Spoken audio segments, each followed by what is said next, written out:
우리의 인생은 영혼의 활동에 의해 결정됩니다. 그러나 영혼은 무의식적으로 작용해 우리가 잘 알지 못합니다. 소공자의 강의는 우리의 잠자는 영혼을 깨어있는 삶으로 이끌어줍니다.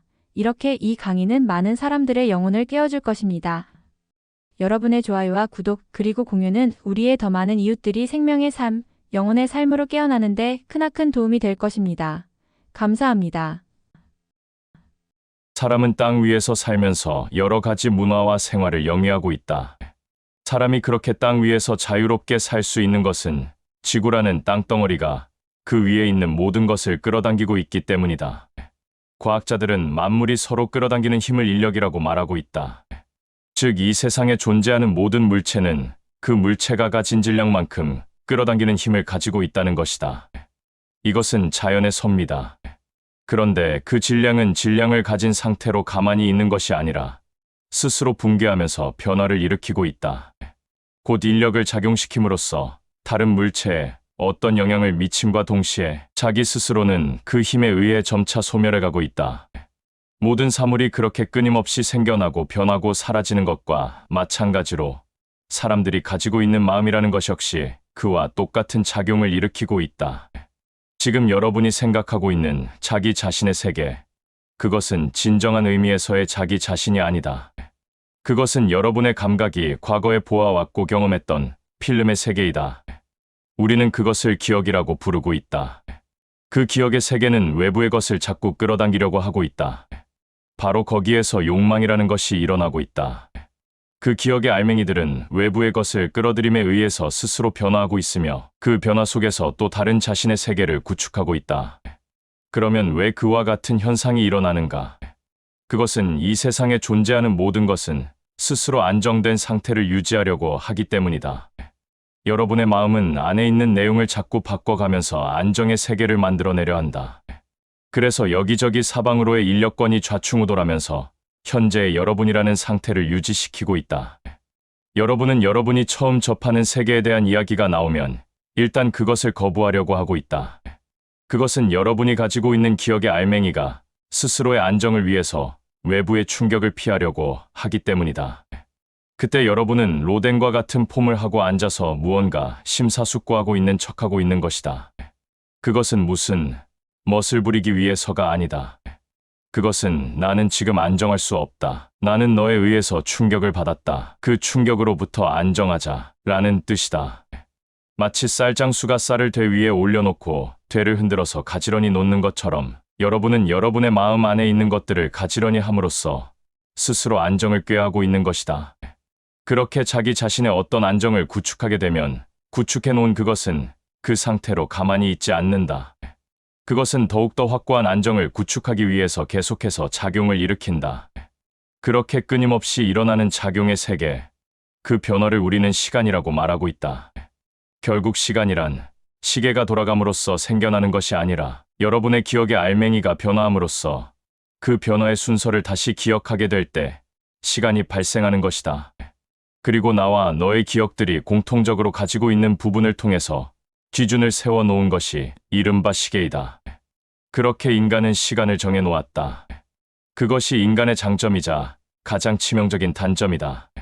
어쨌든 여러분이 스스로 안정하고자 하는 노력은 끊임없이 돌고 도는 움직임을 만들어낸다. 여러분은 자기 자신이 잘못을 저질러 놓고도 꼭 투정하게 되어 있다. 여러분의 기억의 알맹이가 계속해서 안정을 유지하려고 하기 때문이다. 여러분은 다른 사람과 같이 사업을 하다가 사기라도 당하게 되면 그 사람을 욕한다. 누가 사업을 같이 하라고 시킨 것이 아니다. 그런데도 여러분은 꼭 욕을 한다. 저놈의 새끼, 순 사기꾼이다. 죽일 놈의 새끼다. 저거 순 악질이다. 그러나 악질한테 속은 바보는 악질 못지않은 더 지독한 악질이다. 왜냐하면 자기의 이미지의 알맹이를 안정시키기 위해서 악질을 이용하려 한 악질이기 때문이다. 그러므로 여러분은 결코 다른 사람을 흉보거나 누구 때문에 어떻다느니 하는 원망을 하지 말기 바란다. 원망이란 자기라는 이미지의 알맹이가 스스로 안정하기에 거북한 상황에서 안정하기 위한 발악이기 때문이다. 원망하는 자는 스스로 안정을 찾으려는 자이다. 그런데 그렇게 해서 안정을 찾을 수만 있다면 좋겠는데 한순간도 안정이 머물러 있는 때가 없다. 그것은 역시 더욱더 안정을 찾으려고 돌고 돌아야 하기 때문에 안정을 찾으려는 마음 안에서는 윤회를 벗어날 수가 없다. 서점에 가보면 매주 베스트셀러 1, 2, 3하고 나오는 집계가 있다. 그러나 거기에 나타난 문학 서적이라든가 기타 책들은 어느 한 시대의 베스트셀러일 뿐이지 영원한 베스트셀러는 되지 못한다. 영자의 전성시대, 그것을 앞으로 200년 후에 사람들이 본다면 재미없을 것이다. 다만 지금으로부터 십수년 전 세대에 그것은 베스트셀러가 될 수 있었다. 왜냐하면 그것은 10년 전 사람들의 가슴 안에 무언가 안정을 찾을 수 있는 것을 던져주었기 때문이다. 때문에 그런 것은 어느 한 시대의 베스트셀러일 뿐이지 영원한 베스트셀러는 될 수 없다. 영원한 베스트셀러라고 이름 붙여진 책들을 보면 그것은 대부분 경전들이다. 여러 종교들이 말하고 있는 경전 가운데 이 이상의 문학 작품은 없다라고 말해지는 것은 바이블이다. 그런데 우리 생각의 세계라는 것은 사실 굉장한 난센스를 항상 일으키고 있다. 그 난센스 안에서 살다 보니까 많은 골치 아픈 일들이 벌어진다. 자기와는 아무 상관없는 것임에도 불구하고 골치를 썩어야 한다. 어느 아프리카 식인종이 중국 사람을 따라서 중국에 왔다. 중국에 와서 고기만두를 먹는데 생전 처음 먹어보는 것이 매우 맛이 있었다. 그래서 그 식인종이 물어보았다. 야, 이 음식 이름이 무엇이냐? 그러자 그 중국 사람이 대답했다. 이게 고기만두라는 것이다. 아, 고기만두. 그거 참 맛있다. 그런데 그때 그 중국 사람의 임신 9개월 된 마누라가 방 안에서 엉금엉금 기어 나왔다. 그러니까 아프리카 식인종이 두 눈을 반짝이며 말했다. 야, 너 저게 무엇인지 아느냐? 중국 사람이 대답했다. 아, 우리 마누라다. 그러자 아프리카 식인종이 말했다. 아니다. 우리 식으로 말하자면 저게 바로 고기만두다. 한편 생각하면 말 같지 않은 얘기지만 우리가 싸우고 있는 세계라는 것이 모두 다 그런 식이다. 아이 벤 여자를 보고 고기만두라고 말하는 것은 어쩌면 식인종으로서는 당연한 일일는지도 모른다. 그러나 그 중국 사람은 임신한 자기 마누라를 보고 고기만두라고 했으니까 얼마나 기분이 나빴겠는가. 우리가 측정하고 판가름하는 것은 모두가 다 그 식인종과 같은 식이다. 그럼으로써 우리는 당치 않은 난센스를 계속 일으키고 그로 인하여 고통을 겪어왔다. 그래서 옛날부터 많은 성현들이 그들 스스로 고통의 세계로부터 벗어나도록 하기 위해서 가르침을 펴왔다. 그것이 각 종교의 경전이다. 그래서 이 경전은 어느 시대 누구 할 것 없이 모두가 다 갈구하고 찾는 베스트셀러가 된 것이다. 그러나 우리가 자기가 가지고 있는 이미지의 세계를 스스로 버리려고 하지 않는 한 우리는 결코 그 이미지의 세계로부터 자유로워질 수 없다. 우리가 진정한 의미에서 자유를 찾기 원한다면 바로 자기가 가지고 있는 자기의 알맹이를 먼저 부인해야 한다. 그때 우리는 거기에서 벗어날 수 있다. 그러나 대부분의 사람들은 경전이 말해주고 있는 벗어남의 세계를 향해서 가려고 하지 않고 그것을 또 자기의 알맹이 속에다 차곡차곡 쌓아놓고 있다. 자기 식으로 이미지를 그려서 상상의 고기만두를 또 만들고 있다. 때문에 종교와 종교가 싸움을 벌여 십자군 전쟁 같은 일이 벌어질 수 있었던 것이다. 생각해보라. 종교끼리 싸운다는 것이 있을 수 있는 일인가를. 동양의 스승들은, 특히 선사들은 우리가 가지고 있는 그와 같은 이미지의 알맹이들을 깨부수는데 전력을 다했었다. 제자가 정성껏 스승의 얼굴을 그려오면 스승은 그 그림을 쫙 찢어버렸다. 제자가 정성껏 그려온 그림을 왜 찢어버렸을까? 네가 나를 향해서 정성을 쏟은 것은 고마운 일이지만 네가 믿고 고있는 너의 알맹이가 또다시 무언가 욕구를 채우기 위해서 노력한 이 노력은 너를 더 윤회의 바퀴로 집어넣는 것밖에는 안 되느니라. 그런 의미에서 선사는 제자의 그림을 찢어버렸다. 스승님 하고 뭘 물으려 하면 무조건 몽둥이로 내려쳤다. 스승님 하고 물어보는 그 마음, 알고 싶어하는 그 마음은 좋지만 너의 알맹이로 다시 그것을 끌어당기려고 하는 것은 마땅히 부서져야 한다는 의미에서 내려쳤다. 뭐든지 묻기만 하면 내려갈겼고 입만 뻥긋해도 집어던져버렸다. 시편 제1편의 다음과 같은 이야기가 있다. 복이 있는 사람은 악인의 꾀를 쫓지 아니하며 죄인의 길에 서지 아니하며 오만한 자리에 앉지 아니하고 오직 여호와의 율법을 즐거워하며 그 율법을 주야로 묵상하는 자로다. 시냇가에 심은 나무가 시절을 쫓아 과실을 맺으며 그 잎사귀가 마르지 아니함과 같으니 그 행사가 다 형통하리로다. 악인은 그렇지 않음이며 오직 바람에 나는 겨와 같도다. 그러므로 악인이 심판에 견디지 못하며 죄인이 의인의 회중에 들지 못하리로다. 대저 의인의 길을 여호와께서 인정하시나 죄인의 길은 망하리로다. 제1편. 우리의 기억의 알맹이가 필름과 같은 것이 하면 그 기억이 담겨있는 우리의 마음은 분명히 어떤 생명력의 집합체이다. 우리가 존재하고 있다는 사실이 생명 에너지의 집합 현상이듯이 우리의 마음도 틀림없이 생명 에너지의 집합체이다. 그렇다면 우리의 본질은 생명이라는 에너지로 항상 흐르고 있는 것이다. 그런데 우리의 마음이라는 그 알맹이가 몸으로부터 쏙 빠져나가면 남아있는 몸은 이미 사람이 아니다. 그것을 가리켜서는 시체라고 말한다. 그러나 시체는 또 역시 하나의 에너지체로서 그 자체의 움직임을 통하여 붕괴한다. 우리는 시체가 썩는다고 말하지만 썩는다는 것 역시 우리 몸 스스로가 작용을 일으키는 것이다. 우리 몸 쪽에서 볼 때 썩는다는 것은 역시 또 하나의 창조이다. 그러나 살아있는 우리가 살아있음이라는 기준을 놓고 말할 때 그것을 썩었다라고 말하는 것이다. 그렇다면 이 세상에 썩음이라는 것은 없는 것이다. 다만 우리가 이와 같이 살아있는 상태에서 썩었다, 더럽다, 싫다 하는 분별을 하고 있을 뿐이다. 우주가 볼 때 그것은 썩은 것이 아니다. 계속적인 창조요, 새로운 변화요, 흐름인 것이다. 병이라는 것도 역시 마찬가지다. 사람이 볼 때 병은 건강의 적이다라고 말하지만 생 쪽에서 보면 병 역시 건강인 것이다. 우리가 마음 안에 병이라는 세계를 가지고 있게 되면 마음이라는 생명 에너지는 그것을 현실화시키는 쪽으로 작용한다. 그렇게 되면 하얀 스크린에 영상이 비춰지듯이 우리 몸에는 병이 나타난다. 그러나 병도 역시 여호와께서 만들어낸 창조이다. 그렇다면 우리가 병을 겁내지만 않는다면, 병에 대한 이미지를 지워버리기만 한다면 병은 우리를 괴롭히지 않게 될 것이다. 그래서 모든 성자들은 말했다. 이 세상에 생로병사란 존재하지 않는 것이다라고. 그런데 우리는 옛날부터 병을 보아왔다. 우리의 기억 속에는 누구누구가 시름시름 앓다가 죽었다 라는 사실이 각인되어 있다. 우리는 바로 그와 같은 세계를 이미지로 받아들이고 그 받아들인 이미지를 믿고 있다.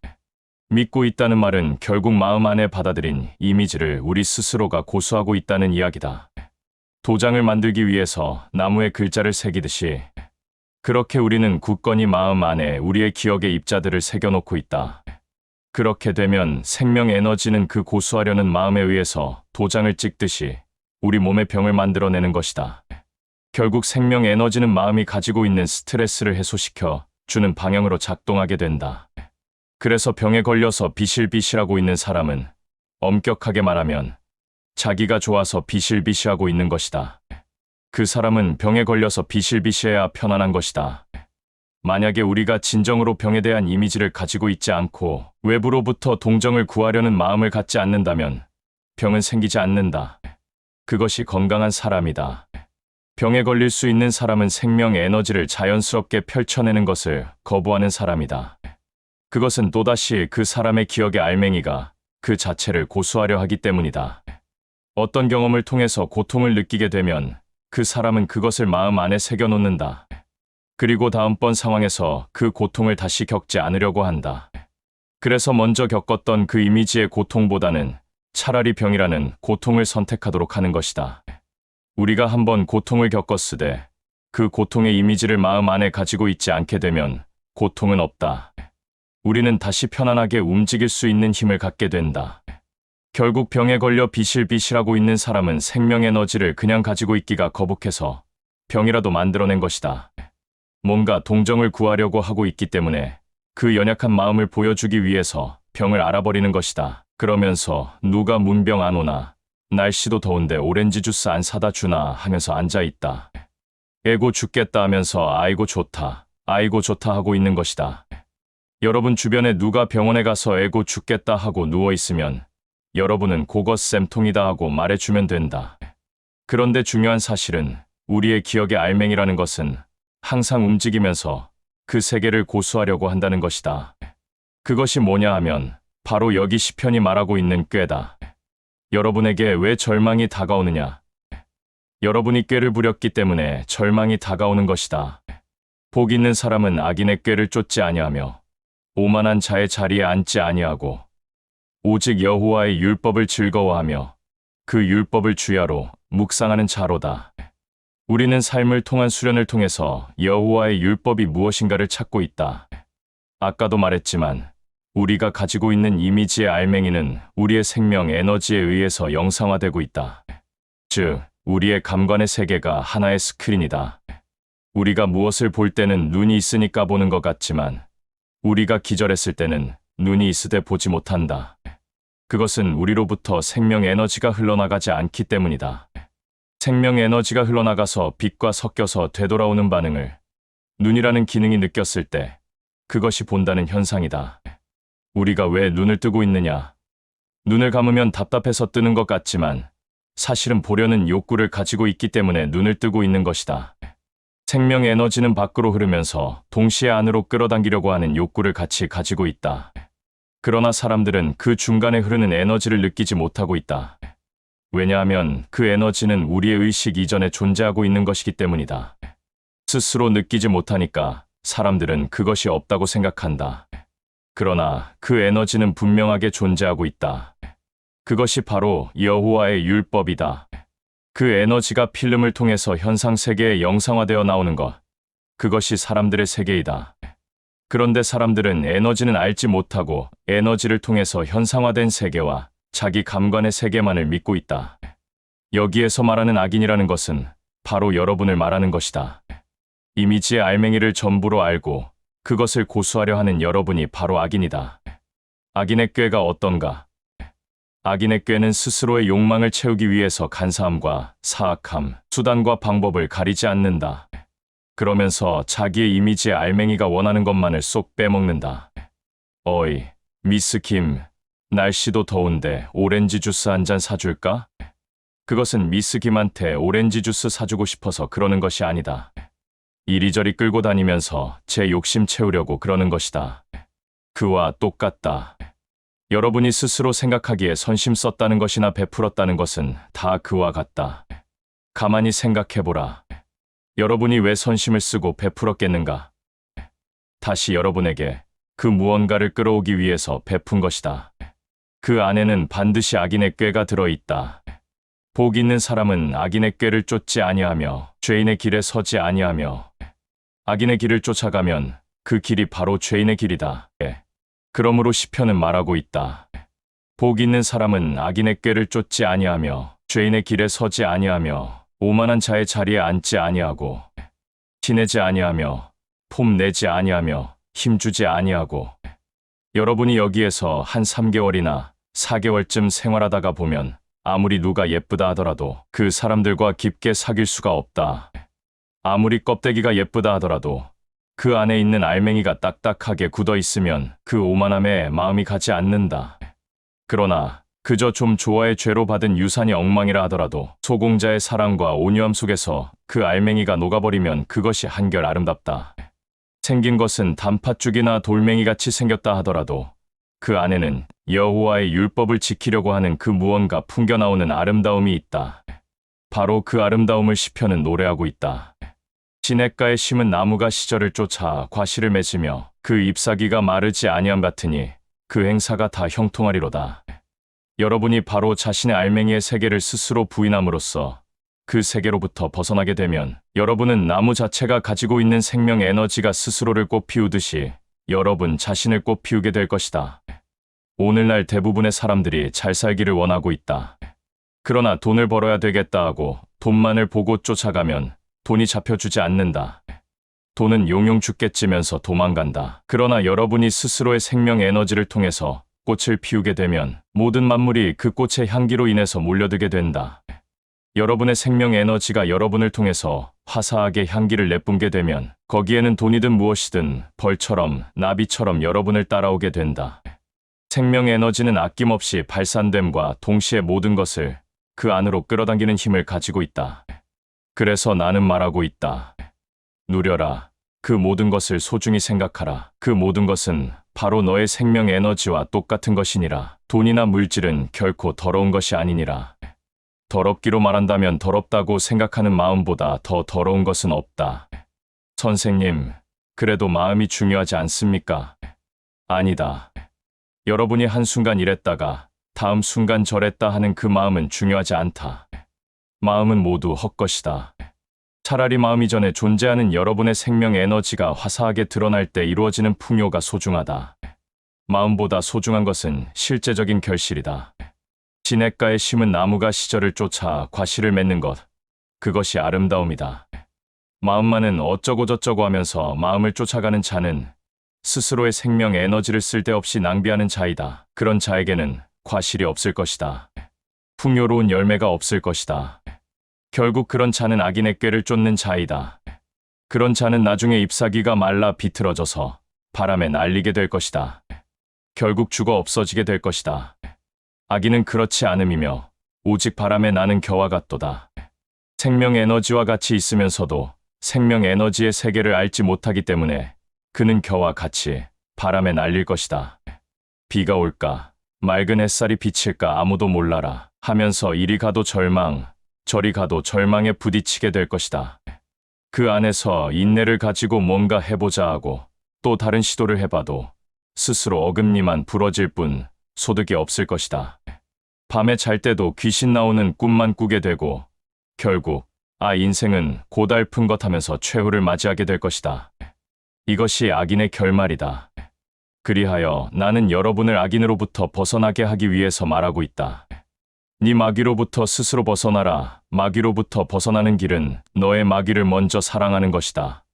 바로 용서하는 것이다. 그리하면 내가 가지고 있는 그 악마의 열매가 그 사랑 안에 녹아서 여호와의 율법 속으로 들어가게 될 것이다.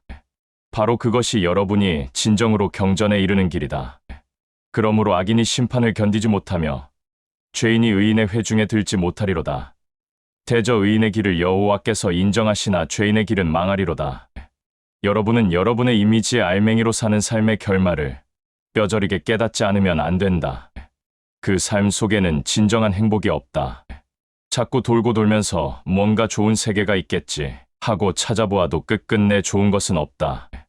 왜냐하면 여러분이 가지고 있는 마음 안의 이미지의 세계가 좋지 않은 것이기 때문이다. 다음 영상에서 계속됩니다.